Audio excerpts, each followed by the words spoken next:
O jornalista conversou com Lula na viagem de volta para Brasília. No avião presidencial, Lula falou de economia e de política externa. Neste avião aqui, o senhor tomou alguma decisão importante? Recebeu uma notícia de muito impacto? Olha, várias decisões eu tomei aqui no avião, porque isso aqui, no fundo é um espaço de trabalho. Todas as vezes que eu viajo, todos os ministros que viajam comigo vêm para cá e eu aproveito e despacho as coisas que são pertinentes aos ministros daquela área. Muitas das decisões do PAC que nós tomamos aqui, inclusão de obra no PAC, retirar a obra do PAC, tomada aqui no avião. Sabe, muitas conversas com Meirelles, muitas conversas com Guido, decidi muitas coisas aqui. Muita bronca no Meirelles e no Guido na política econômica? Não, eu não costumo dar bronca, Kennedy, eu costumo conversar com as pessoas e ver, fazer as pessoas entenderem que tem outro jeito de fazer as coisas. E você sabe que eu sou grato a tudo que eles fizeram pelo Brasil e por mim. Você pode ter crítica de que houve erro aqui, houve demora ali, mas quando você vai fazer uma síntese, você percebe que a fotografia é mais positiva do que negativa. Presidente, o avião está muito relacionado à sua política externa, né?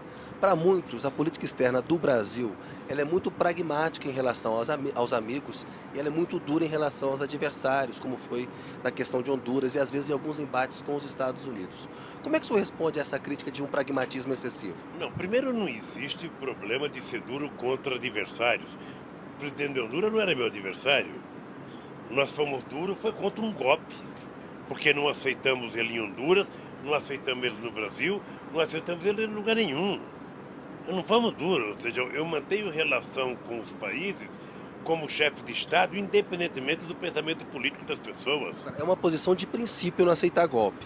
Quando o governo brasileiro não tem uma atitude de princípio em relação aos presos cubanos ou à política interna do Irã, aí o Brasil não está beneficiando o Irã e Cuba como não beneficiou Honduras, Não, presidente? não estamos beneficiando, nós temos demonstrado uma linha de respeito à autonomia e à soberania de cada país. Sabe, eu não posso ficar criticando cada coisa e cada aberração que acontece nos Estados Unidos, que traz prisioneiros de outro lugar, vai para a ilha de Guantánamo para torturar. Eu não estou criticando. Como eu não estou criticando a Rússia, como eu não estou criticando a China, como eu não estou criticando a Índia, muito menos o Irã e Cuba. Ora, cada país adota a política e tem soberania. Eu não critico a posição da Colômbia com relação à Farc. É um problema do governo. Ou seja, na nossa relação entre Estado, a gente não olha o perfil ideológico, a gente olha a saúde da relação entre o Brasil e os outros países. O Marco Aurélio Garcia, que é o seu assessor internacional, já falou que em diversas vezes o Brasil atuou nos bastidores pela libertação de presos em Cuba, por uma maior abertura no Irã. No bastidor, o senhor procura atuar com posições mais de princípio, presidente Lula? Veja, o problema não é uma questão de princípio, Kennedy. O problema é que você não pode ferir a relação que você tem com o chefe de Estado.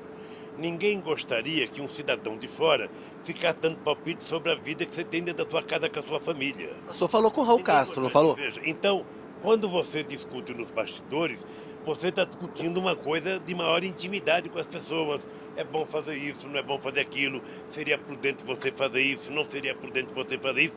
No fundo, você está dando um conselho, sabe? E a pessoa vai aceitar se quiser ou se não quiser.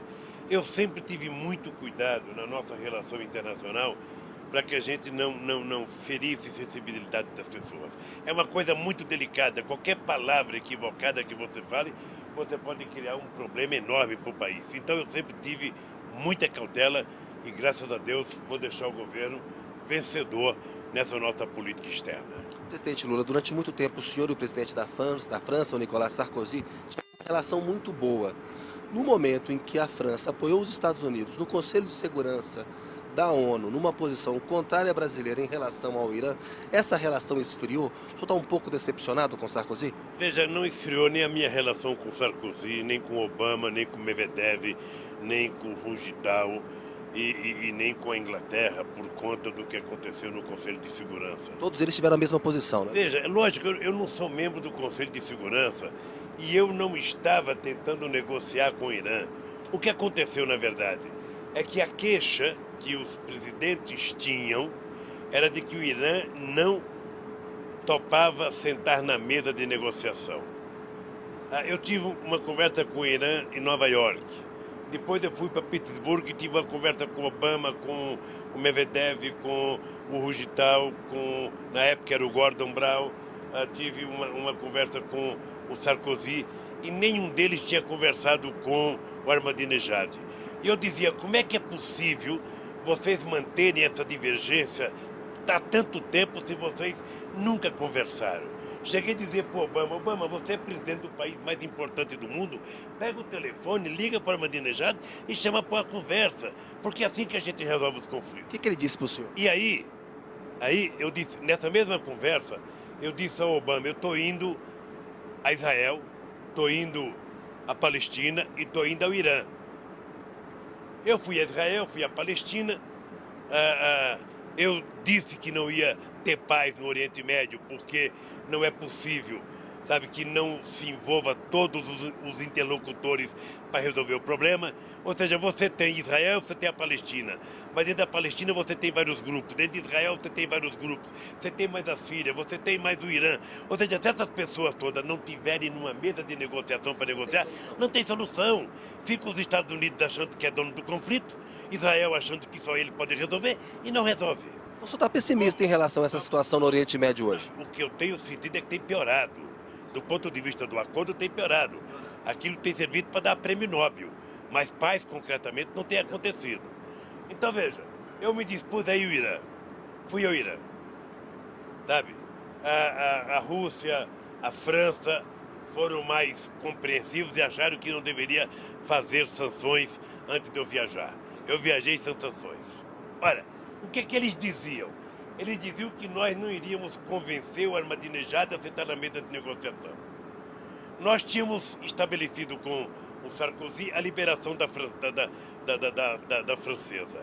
Ou seja, eu cheguei lá à meia-noite, às 6 horas da manhã, a francesa foi liberada. Significa que o Irã cumpriu a primeira parte do compromisso com o Brasil. Deu um sinal. A segunda coisa, parecia que o Irã não ia negociar. À meia-noite tinha gente da minha delegação nervosa que não ia dar certo. Sabe? Eu fui jantar com o Ahmadinejad. Eu falei, presidente, eu vim aqui, estou dando as minhas costas para baterem, para fazer um acordo. Eu acho que o senhor precisa fazer um acordo, sentar na mesa de negociação, porque o Brasil defende para o Irã o que nós defendemos para nós, utilizar a energia nuclear para fim pacífico. Ou seja, vai que vai. Eu falei para o Ahmadinejad, eu não vou embora sem um acordo. Ou seja, qual não foi a surpresa do Obama, do Sarkozy e dos outros, que no outro dia o Ahmadinejad assina um acordo. Ora, eles que deveriam ter festejado, eles que deveriam ter telefonado para o Brasil e para a Turquia agradecido, eles ficaram com ciúmes. Organizaram uma nova rodada de sanções no Conselho de Segurança. Não, e ficaram com ciúmes e resolveram punir. É como se você tivesse que castigar uma criança, a criança pedisse desculpa, refizesse o erro e ainda assim você falasse, eu vou bater porque eu já prometi. Mas isso é ciúme porque o Brasil está ficando mais importante na cena internacional e eles não querem que o Brasil cresça e tenha influência? Eu acho que incomoda muito o fato do Brasil estar mais importante no cenário internacional. Eu acho, isso é mais ou menos como você está num baile sozinho que tem 10 mulheres, sabe? Daqui a pouco chega 9 homens, você vai ficar chateado. Por que chegou tanto homem? Ou seja, eles acham que só eles podem cuidar das coisas. E nós não temos que pedir licença para negociar paz. Sabe, a paz negocia quem pode, quem quer, quem tem história. O senhor falou com o Ahmadinejad recentemente. Como é que está a posição dele em relação a essas sanções, a uma tentativa de um novo acordo? O senhor pretende tentar um novo acordo quando sair da presidência? Eu acho que eles vão... Eu acho que em algum momento eles vão sentar para conversar. Acho que o Irã está compreendendo de que somente a paz é que vai possibilitar o Irã crescer, se desenvolver.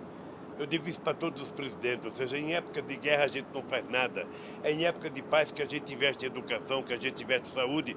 Essa é a coisa que o Brasil tem falado lá fora, que nós temos discutido lá fora. Ou seja, lamentavelmente, as pessoas que compõem o Conselho de Segurança não perceberam que esse Conselho de Segurança está velho Esse Conselho de Segurança representa uma geografia política da Segunda Guerra Mundial. Agora, o senhor descarta no futuro, em 2011, eventualmente, participar de uma articulação pela Secretaria-Geral da ONU, presidente Lula? Veja, primeiro deixa eu te dizer, o que eu penso é que a Secretaria-Geral da ONU tem que ser dirigida por um burocrata e não por um político. Acho muito grave. E se houver uma reforma da ONU? Veja, deixa eu lhe falar, a reforma da ONU é outra coisa, ou seja, é para você colocar, sabe, uma maior representatividade, a África está representada, a Índia está representada, o Japão está representado, a América do Sul está representada, a América Latina está representada. É para isso que nós queremos a reforma. Quem que não quer a reforma? Aqueles que têm força e tomam decisões unilaterais aqui. Congela uma situação que está aí desde o fim da Segunda Guerra Mundial. Eu acho que não é prudente você colocar um político na Secretaria-Geral da ONU. Então o senhor descarta? Eu descarto. Acho que não daria certo, porque se amanhã eu quisesse ser secretário-geral da ONU, amanhã o presidente dos Estados Unidos vai querer ser. Agora você imagina os Estados Unidos dirigindo a ONU e dirigindo o mundo como eles fazem. Ou seja, seria um desequilíbrio total e eu acho que seria irresponsável isso.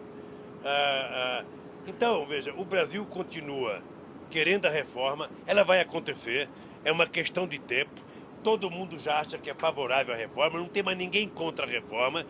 O que é a discussão? Todo mundo fica com melindre. Vai colocar o Japão, a China é contra.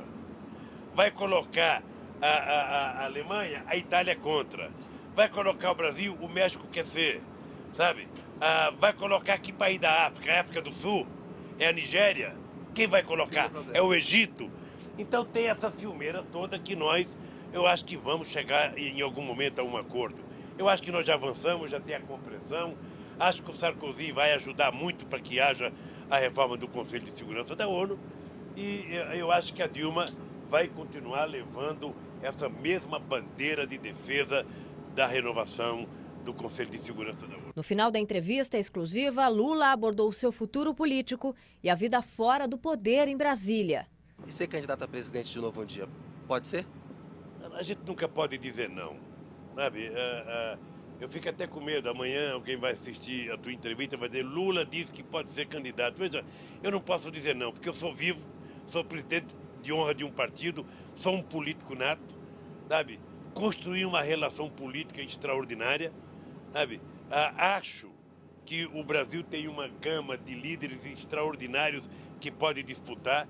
Sabe, você tem a Dilma que pode ser reeleita tranquilamente, você tem Eduardo Campos, você tem Jacques Wagner, você tem a Cid, você tem o governador Sérgio Cabral, você tem na oposição, você tem o Aécio, você tem o Serra que disse que ainda vai fazer oposição.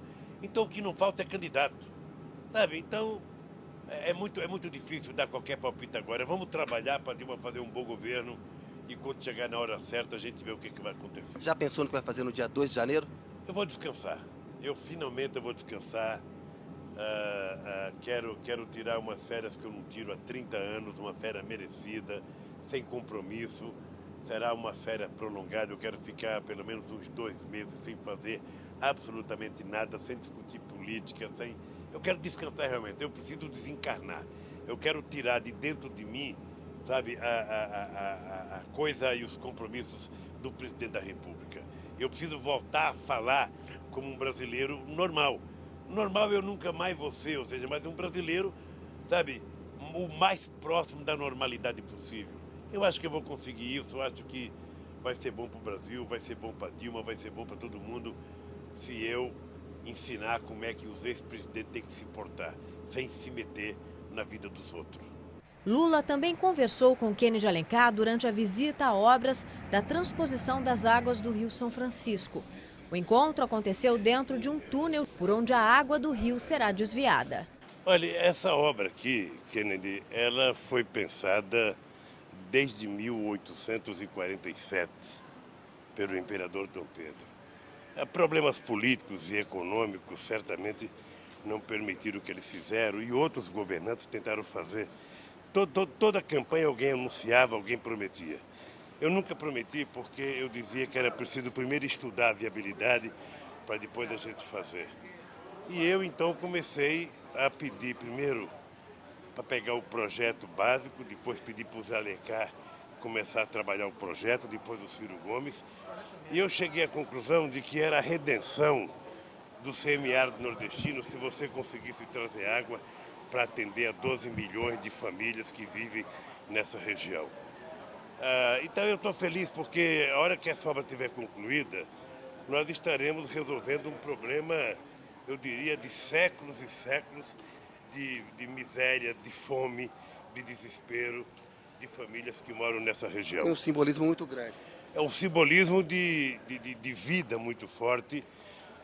Nós tivemos que enfrentar barreiras enormes porque você tem o Ministério Público, você tem o Tribunal de Contas, você tem teve movimentos que eram contra. Ou seja, eu acho inacreditável que as pessoas prefiram que a água vá para o mar se perder do que a gente trazer um copo d'água para o povo do Nordeste. Ou seja, eu acho que até as pessoas não sabem o que é carregar um balde d'água na cabeça, um pote na cabeça, água barrenta. E nós estamos oferecendo a oportunidade de trazer para as pessoas água de qualidade, água potável, água para o ser humano beber, para os animais beber e um pouquinho dela até para fazer, sabe, fortalecer a agricultura familiar. E no aspecto técnico da obra, você sabe quantos quilômetros tem esse túnel? Olha, esse túnel é um túnel extraordinário, ele tem 15 quilômetros, 15 quilômetros e 400. Depois tem mais um de 2 quilômetros, ou seja, e aí você vai fazer com que a água